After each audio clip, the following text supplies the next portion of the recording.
Abi çok iyi de kesin bunu normal açtığımızda hiç bu kadar iyi olmayacak değil mi?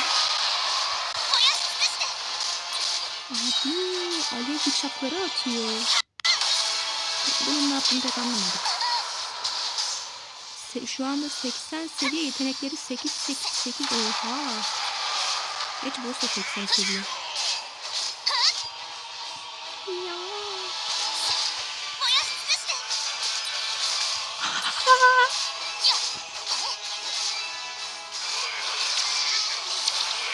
Kaçabiliyor muyum? Kaçabiliyorum tamam.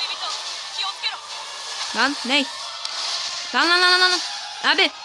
Abi. Ne oldu lan? Pişt. Arkon?